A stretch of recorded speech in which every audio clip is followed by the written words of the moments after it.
সকালবেলা ঘুম থেকে উঠে আজকে ছাদে এসেছি। ছাদে এসে দেখি যে কে যেন ফুল গাছ লাগিয়েছে। ফুলগুলো খুব সুন্দর লাগছিল, তাই আমি একটু ভিডিও করছিলাম। তো এদিকে দেখি যে আরেকটা ফুল গাছ, গত কয়েকদিন টানা বৃষ্টি হওয়াতে সবকিছু মনে হয় যেন আরো সতেজ হয়ে উঠেছে। ছাদে এসে দেখলাম যে সবার গাছগুলো কেমন যেন ছড়ানো ছিটানো হয়ে পড়ে আছে। আসলে ছাদে এখনো রঙের কাজ চলছে, সেজন্য মিস্ত্রিরা সবার গাছগুলো একবার এদিকে একবার ওইদিকে নিচ্ছে। তো যাই হোক, এগুলো হচ্ছে আমাদের গাছ। আমাদের এখানে বেগুন ধরেছে, সবাই মাশাআল্লাহ বলবেন। তো এখানে বিভিন্ন ধরনের গাছই আছে, ছড়ানো ছিটানো, সেজন্য বোঝা যাচ্ছে না। মিস্ত্রিরা এগুলোকে এলোমেলো করে ফেলেছে। তো এখানে অ্যালোভেরা গাছ আছে, ঢেঁড়স গাছ আছে, আঙ্গুর গাছ আছে, একটা পেয়ারা গাছও ছিল। তো আজকে এসে দেখলাম যে গাছটা মরে গিয়েছে, দেখি খুবই খারাপ লাগলো। এর আগেও দুইটা পেঁপে গাছ মরে গিয়েছে। তো এখানে পুঁইশা গাছে ডাঁটা আছে, আসলে বিভিন্ন ধরনের গাছই লাগিয়েছে। এখানে আবার ঢেঁড়স ধরেছে। তো আমি এখানে কয়েকটা ঢেঁড়স আর কয়েকটা বেগুন নিয়ে রান্না করবো আজকে, সেজন্যই এখন এসেছি।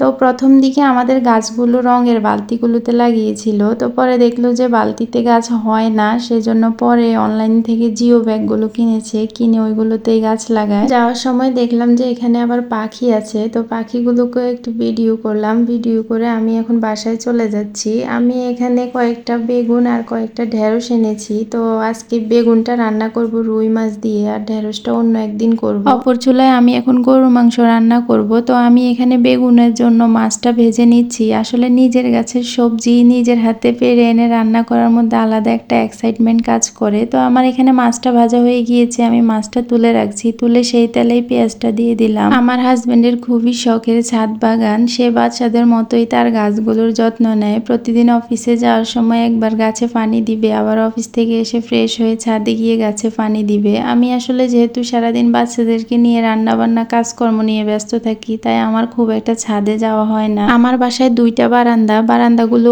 বেশ বড়, কিন্তু আমি বারান্দায় কোনো গাছই লাগাতে পারি না। বারান্দায় গাছ লাগালে আমার মেয়েরা গাছগুলো তুলে ফেলে, তো সেজন্যই ছাদে লাগানো হয়, আর সেটাও শখের বশেই করে। তো যাই হোক, আমার এখানে বেগুনটাও রান্না হয়ে গিয়েছে, আর মাংসটাও রান্না প্রায় শেষের দিকে। এরই মাঝে দেখি যে হঠাৎ করে আমার বোন এসেছে ওর কলেজের কি কাজে। তো এটা হচ্ছে আমার বোনের মেয়ে, ছোট বোনকে পেয়ে তো আমার মেয়েরা মহা খুশি। তো আজকে এই পর্যন্তই, আল্লাহ হাফেজ।